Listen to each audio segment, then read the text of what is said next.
Kalian masih muda, masih punya banyak waktu luang. Lakukan 6 hal ini supaya kalian tidak menyia-nyiakan masa muda kalian. Halo semuanya, selamat datang kembali di YouTube channel gue, Rio Fernando. Dan hari ini gue akan membahas hal-hal yang perlu kita lakukan pada saat masa muda kita, ya. Mungkin yang udah agak lewat masa mudanya, ini cuman video untuk kalian mengingat kembali aja. Atau untuk kalian yang mumpung masih muda, ya, kayak gue juga merasa gue masih muda, harus melakukan hal-hal ini atau menghindari hal-hal yang akan gue sebutkan supaya masa muda kalian itu tidak sia-sia. Seperti yang kita ketahui, masa muda kita itu cuma datang satu kali aja ya guys. Kita nggak bisa ngulang lagi, jadi kita cuma bisa menikmati masa muda kita itu cuma satu kali. Yang sering gue lihat dilemanya adalah, gue pernah lihat juga ini jadiin meme gitu ya. Jadi ada 3 hal ya. Yang pertama adalah uang, energi, dan waktu. Ya, pada saat kita kecil, kita punya waktu dan energi, tapi kita tidak punya uang. Pada saat kita mulai beranjak remaja ke dewasa gitu ya, kita punya energi, kita punya uang, tapi kita tidak punya waktu. Ya, karena sibuk bekerja, sibuk mengembangkan diri, berkeluarga, dan lain sebagainya. Ketika kita tua, kita punya waktu, kita punya uang, tapi nggak punya lagi energi. Jadi tidak ada saat dimana kita tuh mempunyai tiga hal ini secara bersamaan. Mungkin untuk beberapa orang ada yang bisa memiliki 3 hal ini secara bersamaan, tapi kalau kita ngomongin mayoritas orang, template-nya selalu kayak gitu. Jadi dari bawah kayak gitu, pertengahan kayak gitu, ke yang tua kayak gitu ya. 3 hal ini itu sangat penting ya kan, karena 3 hal inilah yang menjadi pedoman kita. Apa sih yang harus kita lakukan ketika kita umur sekian sampai sekian, sekian sampai sekian, sekian sampai sekian ya. Jadi kita bahas dari yang muda dulu. Dari muda kita punya waktu dan energi. Jadi tujuan utama kita yang masih muda ya, muda itu mungkin definisinya mungkin di bawah 20 atau belum selesai kuliah lah ya. Umur 22 ke bawah mungkin ya. Jadi fokusnya adalah waktu dan energi. Kalau misalnya kita udah beranjak dewasa, udah mulai kerja, punya uang, punya energi, tapi nggak punya waktu. Fokusnya adalah umur 22 sampai mungkin umur 50-an sebelum pensiun, fokusnya adalah kerja dengan benar. Kumpulin uang, tabung, investasi. Ketika kita sudah tua, punya waktu dan uang, nggak punya energi, intinya adalah nikmatilah masa tuamu gitu ya. Ini adalah 6 hal yang perlu kalian lakukan supaya masa muda kalian tidak sia-sia. Yang pertama adalah mencoba hal-hal baru setiap harinya. Ya, tentu saja yang positif ya. Tujuannya apa? Tujuan utama kita tuh bukan uang. Tujuan utama kita adalah mengembangkan diri, menggunakan energi dan waktu kita, mencoba hal-hal baru supaya ketemu passion kita tuh apa, kita sukanya apa, kita nggak sukanya apa, ya kan? Hal-hal baru nih contohnya apa? Misalkan kita mau coba belajar coding, kita mau coba untuk belajar cara masak, kita mau coba berbahasa, macam-macam, bahasa Inggris, bahasa Mandarin dan lain sebagainya. Kita mau coba olahraga yang baru. Jadi mencoba hal-hal baru setiap harinya, karena ketika kita sudah mulai masuk ke dunia kerja, kita udah lagi nggak punya waktu untuk mencoba hal-hal baru, untuk mengetahui sebenarnya kita tuh sukanya apa sih di kehidupan ini. Kenapa banyak orang-orang dewasa yang sampai udah dewasa tuh masih bingung? Gue nggak tahu sebenarnya passion gue di hidup ini apa. Karena pada saat masa mudanya mereka tidak cukup banyak mencoba hal-hal baru, sehingga akhirnya nggak tahu sukanya apa, nggak sukanya apa. Yang kedua adalah kembangkan skill-skill. Contohnya berkomunikasi, leadership, decision making, problem solving. Skill-skill yang akan nantinya dibutuhkan pada saat kita masuk ke dunia kerja. Caranya gimana? Bisa nonton YouTube, baca buku, ambil course, dan lain sebagainya. Hal-hal ini itu dibutuhkan adalah waktu dan tenaga, ya kan? Nonton YouTube, baca buku, butuh tuh energi dan waktu, ya kan? Hal ini sudah tidak bisa dilakukan lagi pada saat kita sudah masuk ke dunia kerja, karena tadi kita udah nggak punya waktu lagi, udah sibuk kerja. Yang ketiga adalah olahraga dan jaga kesehatan. Ini udah berulang-ulang kali gue sebut bahwa kesehatan itu adalah nomor 1. Percuma punya uang miliaran, percuma punya uang triliunan, tapi kita harus terpaksa terbaring di rumah sakit, terbaring di rumah, gak punya tenaga, gak bisa berdiri, harus pakai kursi roda. Percuma. Gak ada maknanya. Gak ada maknanya dari keberhasilan secara finansial, punya perusahaan gede, karyawan ribuan, karyawan puluhan ribu, tapi kita sendiri nggak bisa menikmati atau nggak bisa pergi keluar, kita nggak bisa jalan-jalan dan lain sebagainya. Jadi mumpung kalian punya waktu dan tenaga, berolahragalah sering-sering dan jaga kesehatan. Yang keempat adalah bergabung dengan organisasi. Ini yang masih gue sering lihat sedikit banget dari anak-anak muda itu tertarik untuk bergabung organisasi. Karena pikirannya, aduh ngapain sih, ribet lah, nanti mesti rapat-rapat lah dan lain sebagainya. Tapi yang tadi kembali ke poin kedua, skill-skill tadi yang perlu kita pelajari ya, itu gak cukup kalau cuma nonton di YouTube doang. Gak cukup kalau cuma baca di buku doang. Harus ada tempat untuk mempraktekkan hal tersebut ya. Kalau misalnya kita udah dewasa, mempraktekannya di tempat kerja. Tapi kalau kita masih muda, praktikinnya di mana? Ya di organisasi. organisasi sekolah, organisasi agama, ya kan biasa agama ada punya organisasi-organisasi khusus anak mudanya.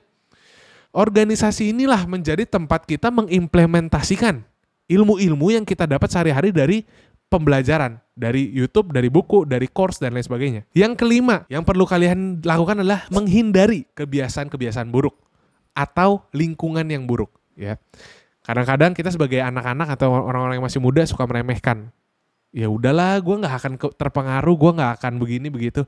Tapi kalau kalian dengar orang tua ngomong, pasti orang tua selalu melarang anaknya untuk jangan berteman sama orang-orang kayak gini, jangan ke tempat-tempat kayak gini, jangan begini, jangan begitu.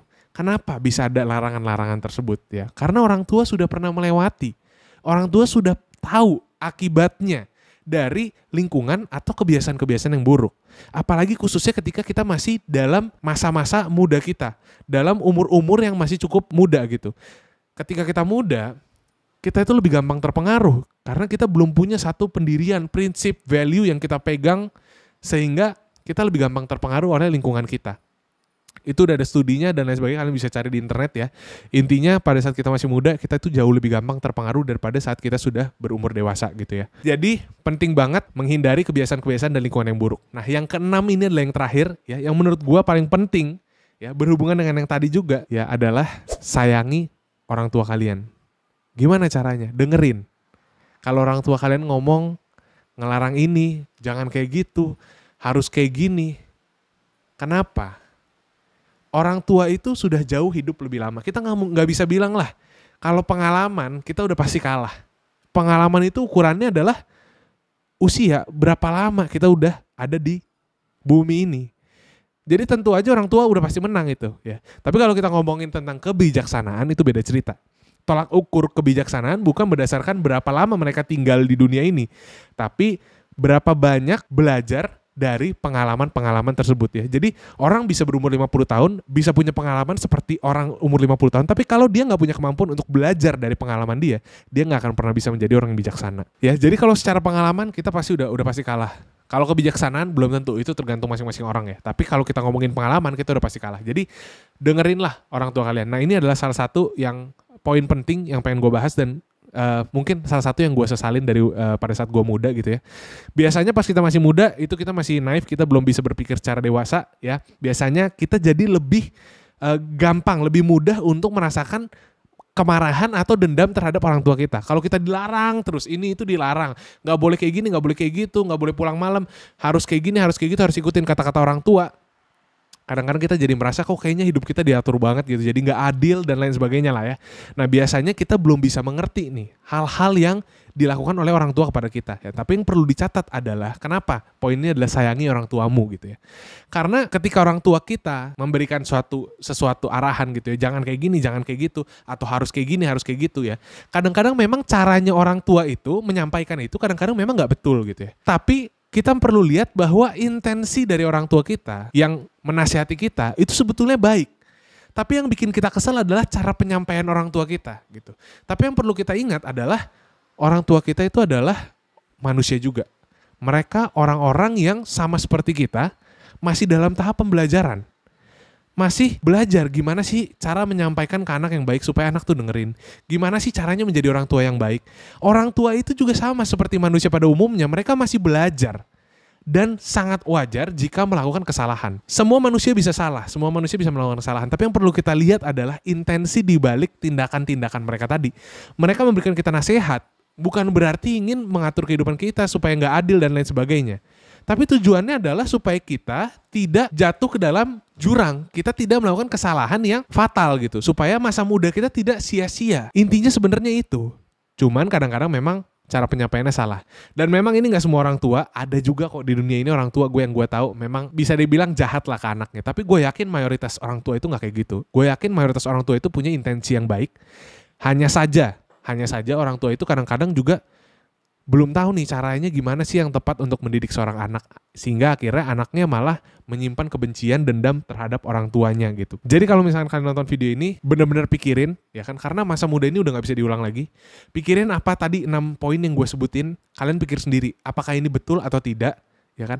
Karena gue yang sekarang umur gue 23, ya kan, gue juga sangat merasakan nih, oh iya ternyata masa muda gue tuh belum maksimal banget. Walaupun 6 poin ini tuh sangat gue terapkan dalam kehidupan gue pada saat gue masih muda. Gue sering banget belajar, apa lain sebagainya, dan pokoknya 6 poin inilah gue lakukan, ikut organisasi, hal-hal baru dan lain sebagainya. Ya, tapi gue aja masih belum puas gitu. Apalagi buat teman-teman semua yang ketika gue sebutin poin-poin ini, kalian belum melakukan hal-hal ini secara efektif gitu ya. Dan buat orang teman-teman yang mungkin udah lewat usianya udah 20-an ke atas ya, tidak perlu disesali. Kalau misalnya memang sudah lewat dan masa muda kalian rasa sia-sia, tidak perlu disesali ya. Kalian pasti pernah mikir nih, gue juga pernah mikir, gimana ya kalau misalkan gue dikasih kesempatan untuk ngulang kehidupan gue dari nol lagi, atau dari gue SD deh, tapi dengan pengetahuan yang gue punya sekarang. Pasti kalian pernah mikir gitu ya kan.